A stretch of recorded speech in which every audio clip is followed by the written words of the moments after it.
everyone, my name is Jenna, but you guys can call me Jen. Welcome back to my channel. Welcome back to my library. It's been a hot second since I've been in my library.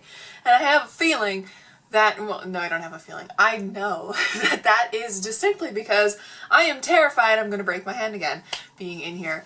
Because right here in front of me is where I broke my hand.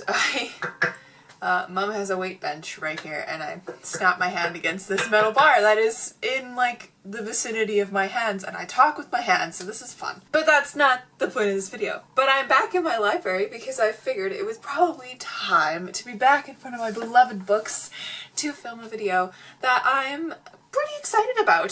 Today I'm coming at you with 7 unique fantasy recommendations. Unique fantasy, so that's not your typical adventure fantasy. It's not your typical, like, you know, what you think of when you think of fantasy. Like wizards and adventure and like Lord of the Rings and elves and, you know, that kind of stuff. It doesn't involve those people. It doesn't involve those kind of things. It'll become more clear as I go through these books, so let's just get started. The first one on this list is The Lies of Locke Lamora by Scott Lynch. This is an adventure. Sort of. It is a twist on an adventure. It is like a swashbuckling band of thieves just trying to get by. I don't believe there's any like distinct magic, but in this world that is kind of like a medieval Venice in my head, this is a story about Locke Lamora, who is the Thorn of Campor, who basically gets him and his band of thieves locked up in this murderous, dangerous game, and the stakes are incredible in here. And another unique thing about this is that the writing style is a little bit more abrasive, so if you're not okay with a ton of swears, I would steer clear of this. But I really enjoyed this. I found it to be right up my alley. I really enjoyed the writing. It's just abrasive and a little bit more gritty, and I thought that that just gave this story such a cool atmospheric feeling to it. But yes, so this is my first recommendation for something unique, and it's still in the fantasy vein, of course, because this is fiction and it deals with like a world that was made up completely, still in the fantasy vein, and it follows a band of thieves on a fun little murderous game. Very deadly game, but loved it. The next one is one that I read, and I didn't give it that high of a rating, but I have not been able to get it out of my head since. And it's not fantasy. I was gonna say it's not fantasy at all, but of course it is fantasy because it has dragons in it. So basically this, in the best way I can describe it, is like reading a historical biography of a person who goes on like not an investigation, but you know, like an adventure with a bunch of people, kind of like what archaeologists do. They go on a search for a creature who is still living. I can't remember the name of that, like researchers, that kind of stuff, back in like the 1800s. So that is A Natural History of Dragons, a memoir by Lady Trent by Marie Brennan.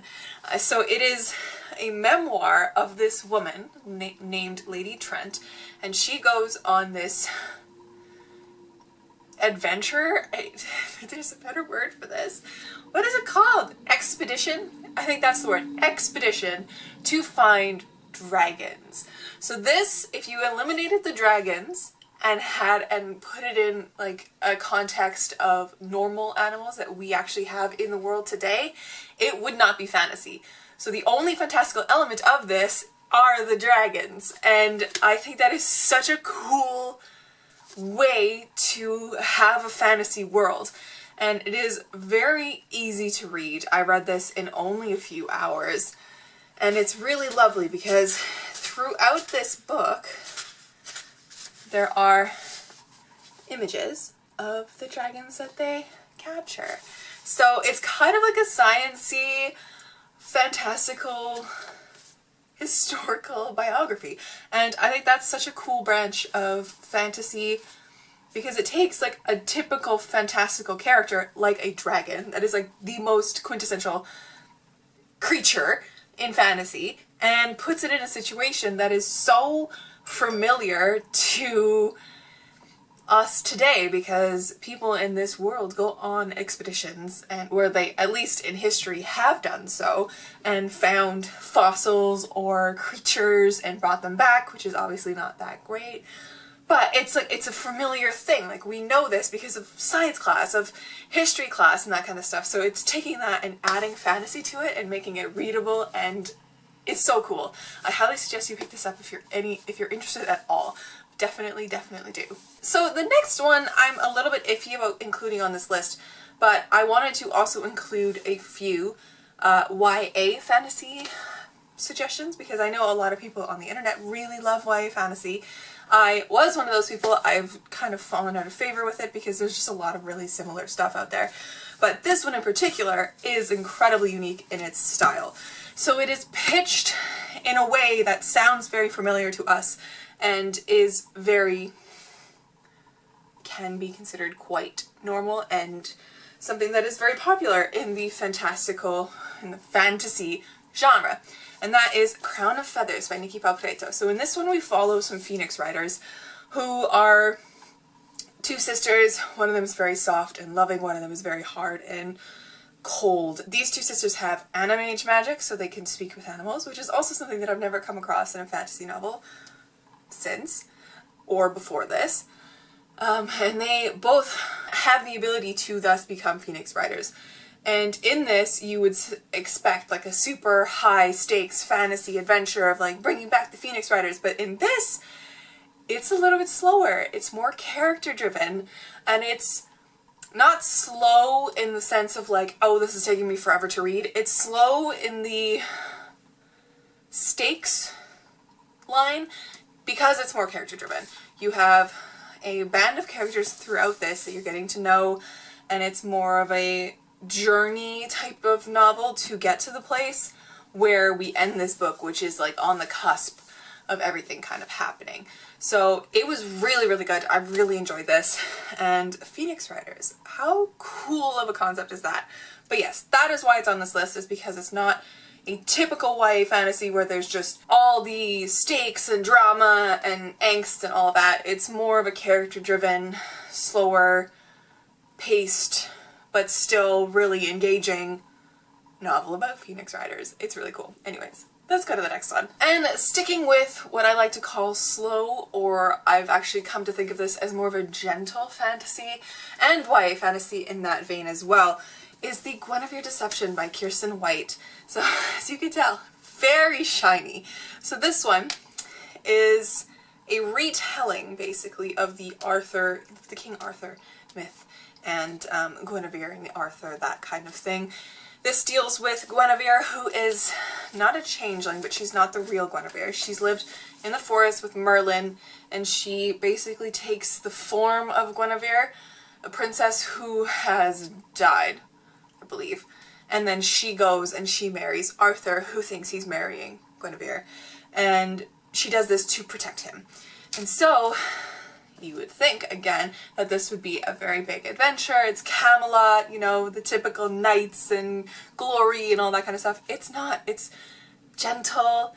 You get to spend time in Camelot. You get to spend time with these characters, and you think that there's something happening, and there is. It's like the undercurrent of something's going on, but it's just gentle. That's the only way I can explain this. And when I was first reading it, I was like, well, there's nothing happening. Nothing's going on. What's happening? Why isn't there anything going on? And by the time I got to the end of it, I sat with myself for a few minutes, and I was like, this was actually so good, because it's just calm. It's a different flavor of fantasy that I have not come across yet, and I just really enjoyed it. I know it's not for everybody. I am usually a person who needs plot. I don't particularly love character-driven books, or if it's just straight-up character books, don't usually like them. But the slower taste that this gives is just gentle and soft, and it has the flavor of fantasy because it's set in Camelot. We have magic, we have Arthur with Excalibur there, we have just all the typical Knights of Camelot stuff, but it's just understated. and I really liked that. I really, really liked that. Anyways, so yeah, and also this cover is just one of my favorite covers I've come across, and I can't wait for the next one to come out. It's the Camelot Betrayal, I do believe, and it comes out later this year. Alright, the next one is more sci-fi-y than fantasy. And I have yet to come up with a rating for this because it is my only unrated book of this year so far, because I just don't know how to rate this. And it follows two twins who are separated at birth in the goals of an alchemist to unlock this, like, time thing. Don't know how to explain this book, but it is Middlegame by Shauna Maguire, and it is very mathematical and sciencey in a way that it felt like it goes over my head, but I still really enjoyed it myself. But it's still fantastical because you're dealing with alchemy and that kind of thing, and you're dealing with these two kids who basically are superhuman computers. Like, one of them is super crazy amazing at math, and the other one is super crazy good at languages, and by the end of it, like, they have powers in these situations, and it's just insane. I highly recommend you pick this up because I don't know what to think about it. I love it and I think about it all the time, but I don't know if it's a 4-star or a 5-star. I don't know if it's a new favorite of mine. It just confuses me, and I kind of low-key love that. But yes, so this is about Roger and Dodger, two twins who are separated at birth, basically for the aims of a experiment by this head alchemist guy who's running in the steps of this lady who broke the bounds of alchemy beforehand, and all in the pursuit of finding the impossible city. And it kind of pulls a bit from literature that we all familiarly know, like The Wizard of Oz, and it brings in, I believe it's a fictional author and a fictional piece of work that is included with this mainly, but it like pulls from literature, and it pulls from science and math and language and ideas, and the world in this is so incredibly well thought out, and Shauna Maguire's writing is beautiful, and this is just such a unique fantasy. I don't even want to call it a fantasy, it's that unique. It's more science-y than fantasy, but it's also not sci-fi because it's set in the real day, and it has fantasy. I don't know. You guys tell me what this is. But it's fantastic anyways, and I'm including it on this list because I think it can be considered fantasy, if you really want to. Sticking with urban fantasy, I am including this one because I read it recently, and it has been just all over the internet because people love this author, and she wrote this as her first adult novel, and it is a urban fantasy. It's dark academia as well, and that's why I'm including it on this list, because Ninth House by Leigh Bardugo is about Alex Stern, who is recruited to go to Yale to basically be part of this group called Lethe, and they are the overseers of all of the houses, cults, the secret societies of Yale. She's tasked with joining this force to like oversee them all, to make sure that they're all staying in line and that kind of stuff, because she can see ghosts. They call them greys in this book because to most people they appear as gray figures, and to see them you have to basically poison yourself with this specific potion thing that you make that gives you the ability to see greys for a short amount of time, but eventually that poison will kill you the more you take it, that kind of stuff. But Alex can see them without this. She can see them constantly, and they are to her in full color. And it's insane. This book follows that kind of strain of things, and at the beginning of this book there's also a murder of a girl from town who Alex kind of relates with, because Alex was from town originally. She doesn't have a lot of money. She used to be hooked on drugs, and she was in with the wrong crowd, but she got pulled into this because she was part of this huge, really terrible crime scene. They found her, pulled her to the hospital, and that's where the dean of this specific branch found her and said, hey, we know you can see grays. We need you to come to Yale. We're gonna pay everything, whatever. You just have to actually like take classes and stuff. So she goes to Yale, and it's all this like dark secret society, dark academia, but it sprinkles in just like magic and weird drugs, and the secret societies are up to no good, and they deal with so many interesting things, and it's gritty, and it's in parts quite gross. And there are a few trigger warnings for this, so if you need them, please look them up, because there are a few trigger warnings in this. But I really enjoyed this book more than I thought I was going to, simply because I'm not a huge fan of dark academia on its own, but when you mix fantasy in it, it becomes this delicious mix of stakes that are real life stakes that we all know, going to university, going to school, living our lives, but then throwing in like demons and ghosts and magic and rituals and that kind of stuff in it. And it's just great. And who doesn't love a good secret society book too, right? So this is another one. And the last book on this list, number 7, is my favorite book, I think, of all time. Which is weird to say out loud because I'm the kind of person who has never really had a favorite book of all time. It's always been like a favorite series, or like, oh, like if you ask me what's my favorite adult fantasy, it's this one, or what's my favorite YA, this one, right? All time. And that is The Starless Sea by Erin Morgenstern. This book was so good. I'm considering it also along the lines of a little bit urban fantasy, but more atmospheric fantasy, and again, it's in the vein of urban fantasy, atmospheric fantasy, and gentle fantasy, again, because this one is like reading a fairy tale that just sucks you in, and all of a sudden you're laying in a sea of honey underneath the world, and time is warped, and it's just incredible. So this follows Zachary Ezra Rollins, who one day, who's a normal university student, he goes and he takes out a bunch of books from the library because he's on break, and he reads one. One of them was called Sweet Sorrows, and he gets to a part and he realizes that it is a story about him in his childhood. And this sets him off on a chase to find out what the Starless Sea is, why, who, or what kind of society has the key, the bee, and the sword as their, like, insignia. He meets Dorian and Mirabelle, and they take him, and you just get seeped in this beautiful, incredible, lyrical story of love and finding your place in the world. And interspersed throughout this is just the stories from Sweet Sorrow and another book as well.